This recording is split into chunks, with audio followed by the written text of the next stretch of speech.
एक ऐसी जगह जहां आपको पता हो कि यहाँ भूत प्रेत जैसी घटनाएं हो सकती हैं और यहाँ भूत प्रेत के होने का आभास पूरा हो, तो क्या आप ऐसी जगह नौकरी करना पसंद करेंगे?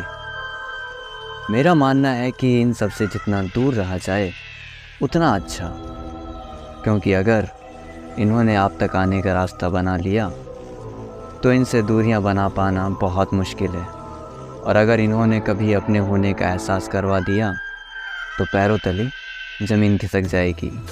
ये कहानी भी ऐसी ही है, जिसमें सब कुछ पता होते हुए भी एक इंसान एक ऐसे ही मुर्दा घर में नौकरी करने चला गया जहां प्रेत थे, और महज एक रात में उन्होंने ये नौकरी छोड़ दी।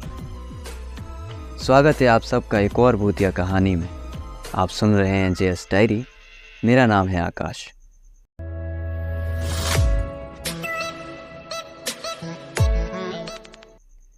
ये कहानी है देहरादून की। आज से करीब 7 साल पहले की बात है। मोहित नौकरी की तलाश में इधर उधर भटक रहा था। फिर एक दिन उसने परेशान होकर अपने किसी दोस्त को फ़ोन किया और उससे अपनी सारी समस्याएं बताई। उसे बताया कि वो कैसे काम के सिलसिले में इधर उधर भटक रहा है, लेकिन उसे कहीं से भी कोई भी नौकरी नहीं मिल रही। तो उसके दोस्त ने बताया कि मैं जहाँ काम करता हूँ वो वहाँ आ जाए, उन्हें वहाँ एक आदमी की ज़रूरत है और उसे काम भी मिल जाएगा। तो मोहित ने उससे पूछा कि काम क्या होगा और सैलरी कितनी मिलेगी। तो उसके दोस्त ने बताया, देख मोहित, सैलरी तो 20,000 रुपये मिलेगी और काम भी बहुत बढ़िया है। ना कोई बॉस, ना कोई सीनियर सुनाने वाला, बस आराम से बैठना है और थोड़ा बहुत काम करना है। मोहित ने कहा कि वो सब तो बढ़िया है भाई, पर तू बता तो सही काम क्या है। तो उसके दोस्त ने कहा कि यहाँ एक मुर्दा घर है, उसमें जो भी शरीर है उनकी देखभाल करनी है और लाने ले जाने वाले का नाम लिखना है, बस। मोहित ने जब मुर्दा घर का नाम सुना तो उसने कहा कि नहीं भाई, तू रहने दे, तुझे पता है ना मुझे इन सब चीज़ों से कितना डर लगता है। दरअसल मोहित थोड़ा कमज़ोर दिल का था। उसे भूत प्रेत के नाम से ही डर लगता था। वो ऐसी किसी भी जगह जाना पसंद ही नहीं करता था जहाँ इनसे जुड़ी कोई बात हो। वैसे मोहित समझदार था, क्योंकि भूत प्रेत इन सब से जितनी दूरी बनाई जाए उतना अच्छा। और अगर आपने इनसे नज़दीकियाँ बनाई तो ऐसी ही कोई कहानी आपके लिए भी सुनानी पड़ेगी। अब होता क्या है कि अपने दोस्त की बातों पर भरोसा करके मोहित उस नौकरी के लिए मान गया और उसने मुर्दा घर में नौकरी ज्वाइन कर ली। ये मुर्दा घर ज़्यादा पुराना नहीं था, जिसमें आगे की ओर एक कमरा बना हुआ था जिसमें खिड़की लगी हुई थी, और ये वही कमरा है जहाँ काउंटर था। यहीं से लाने ले जाने वाले का नाम पता लिखा जाता था। अंदर की ओर एक कमरा था जिसमें सारे मृत शरीरों को रखा जाता था, और दूसरी तरफ एक गैलरी में आगे चलकर टॉयलेट और बाथरूम बने हुए थे। मोहित शाम के वक्त मुर्दा घर आया और उसे उसके दोस्त ने सारा काम समझाया। मोहित के मन में डर तो था, क्योंकि वो भूत प्रेत के नाम से ही इतना डरता था। फिर आज तो वो मुर्दा घर में रात बिताने वाला था, और उसे तो अंदाज़ा भी नहीं था कि ये रात उसके जीवन की सबसे भयानक रात होने वाली है, क्योंकि यहाँ मोहित का इंतज़ार सिर्फ उसके दोस्त को नहीं, किसी और को भी था।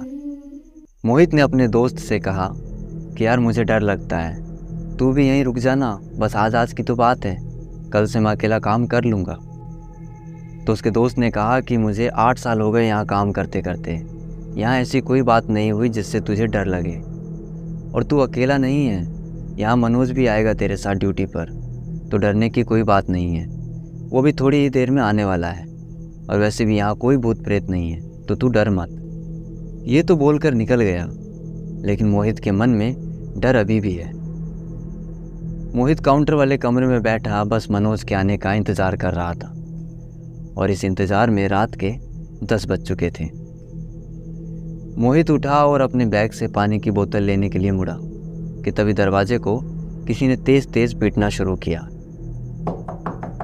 मोहित की जान में जान आई कि चलो मनोज तो आ गया, और मुझे अकेला नहीं रहना पड़ेगा। अरे मनोज भाई जरा रुक यार 2 मिनट। अरे खोल रहा हूँ दरवाज़ा यार, रुक। मोहित पानी की बोतल को वहीं काउंटर पर रख कर दरवाजे की ओर बढ़ा और दरवाज़ा खोला तो देखा बाहर कोई नहीं था। मोहित इधर उधर देखने लगा और मनोज को आवाज़ लगाने लगा, लेकिन वहाँ मनोज होगा तो जवाब देगा ना। वहाँ तो मनोज था ही नहीं। मोहित बाहर इधर उधर देख रहा था कि तभी अंदर टेबल पर रखी उसकी पानी की बोतल नीचे गिरी, जिसकी आवाज़ सुनकर मोहित वापस अंदर आया। मोहित पहले से ही डरा हुआ था और यहाँ शुरू हो रही ये घटनाएं उसके मन में और डर बढ़ा रही थी। मोहित कुछ सोच पाता कि तभी किसी ने दरवाजे को जोर जोर से खटखटाना शुरू कर दिया।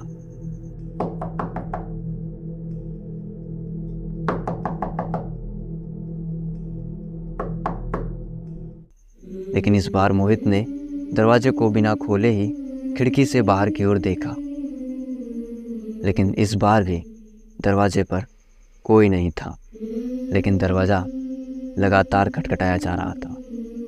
लगातार दरवाजे को पीटने की आवाज़ आ रही थी।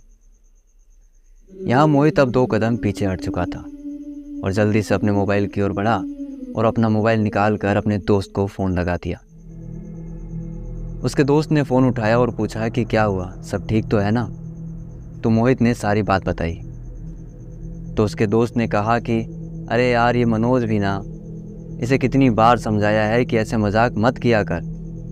मोहित ने जब इतना सुना तो उसकी जान में जान आई। मोहित के दोस्त ने कहा कि मैं तुझे मनोज के नंबर देता हूँ, तू उसको कॉल कर ले, और ये मनोज ही है जो मजाक कर रहा है, तुझे डरा रहा है, तू डर मत। यहाँ सब कुछ एक पल में नॉर्मल हो गया। मोहित के मन से सारा डर निकल गया। उसे लगा कि ये सिर्फ और सिर्फ मजाक था। लेकिन मोहित एक बात भूल गया कि उसने जब खिड़की से देखा था कि दरवाजे पर कोई नहीं था, फिर भी दरवाज़ा कोई खटखटा रहा था।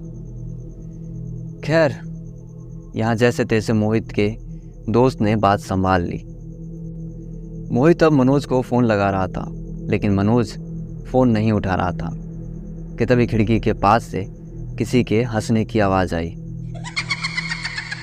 मोहित ने कहा, मनोज भाई देख, मजाक का टाइम नहीं है ये तू ही है ना मनोज। और यार देख ऐसे मत कर, देख मनोज मुझे डर लगता है, ऐसा मजाक मत कर मेरे साथ, और चल अब अंदर आ जा, बहुत हो गया तेरा मजाक। कि तभी पीछे बाथरूम की तरफ से कुछ आवाज़ हुई, जैसे किसी ने बाथरूम का दरवाज़ा बंद किया हो। मोहित ने सोचा कि मनोज भागकर बाथरूम में चला गया है। मोहित गुस्से में बाथरूम की ओर बढ़ा और वहाँ जाकर मनोज को कहने लगा कि मनोज देख, बहुत हो गया तेरा मजाक, मुझे अब गुस्सा आ रहा है, ये कोई तरीका है मजाक करने का, देख अब नाटक बंद करो, बाहर आ जा। तभी बाथरूम में से किसी के हंसने की आवाज़ आई। आवाज़ थोड़ी अलग थी, थोड़ी डरावनी थी, या यूं कहूँ कि यह आवाज़ किसी इंसान की थी ही नहीं। मनोज अब यहाँ घबराने लगा और यहाँ से बाहर जाना ही ठीक समझा। मोहित जैसे ही पीछे की ओर मुड़ा तो देखा दरवाज़ा बंद हो गया, और यहाँ मोहित के मन में डर इतना ज़्यादा बढ़ चुका था कि उसे कुछ भी समझ नहीं आ रहा था कि वो क्या करे। यहाँ मनोज के मन में जितनी भी भूत प्रेत से जुड़ी बातें हो सकती थी वो सब आने लगी। मोहित के डर के मारे हालत ख़राब होने लगी थी कि तभी बाथरूम का दरवाज़ा धीरे धीरे खुलना शुरू हुआ और एक अजीब सी, एक डरावनी सी हंसी पूरे कमरे में गूंज उठी। मोहित जैसे तैसे वहाँ से दरवाज़ा खोलकर सीधा बाहर की ओर कमरे में भागा और वहाँ पहुँचा और सीधा अपने मोबाइल की ओर बढ़ने लगा। मोहित वहाँ पहुँचा तो वहाँ फर्श पर एक सफ़ेद कपड़े से ढका एक मृत शरीर रखा हुआ था। मोहित उसे देख वहीं जम सा गया था और उसके मन में अब इस बात का अफसोस हो रहा था कि वो यहाँ नौकरी करने के लिए आखिर क्यों आया।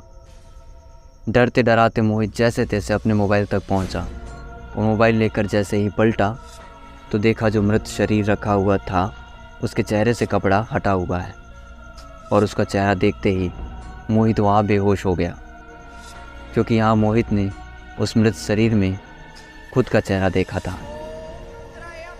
मोहित की आँख खुली तो वो हॉस्पिटल में था और उसके पास वहीं उसका दोस्त खड़ा था जिसने उसे यहाँ नौकरी पर लगवाया था। मोहित अभी भी इतना ज़्यादा डरा हुआ था कि वो अपने दोस्त का हाथ नहीं छोड़ रहा था। उसने अपने दोस्त को सारी बातें बताई और यहाँ मोहित को भी एक बात पता चली कि वो पिछले 2 दिनों से बेहोश है। बस इतनी सी थी ये कहानी। इसके बाद से उस मुर्दा घर में कह दिया गया कि यहाँ कोई अकेला नहीं रुकेगा और जो भी यहाँ स्टाफ ड्यूटी करेगा वो बाहर ही रहेगा। जब कोई काम हो तो सब एक साथ अंदर जाएंगे और काम करके वापस ताला लगाकर बाहर बैठेंगे। आपको हमारी आज की कहानी कैसी लगी हमें मैसेज करके या कमेंट करके ज़रूर बताइएगा। अगर कहानी पसंद आई तो इसे औरों तक शेयर कीजिएगा। आपसे फिर मुलाकात होगी एक बार फिर एक नई कहानी में। तब तक के लिए बने रहिए चेस डायरी पे। मेरा नाम है आकाश।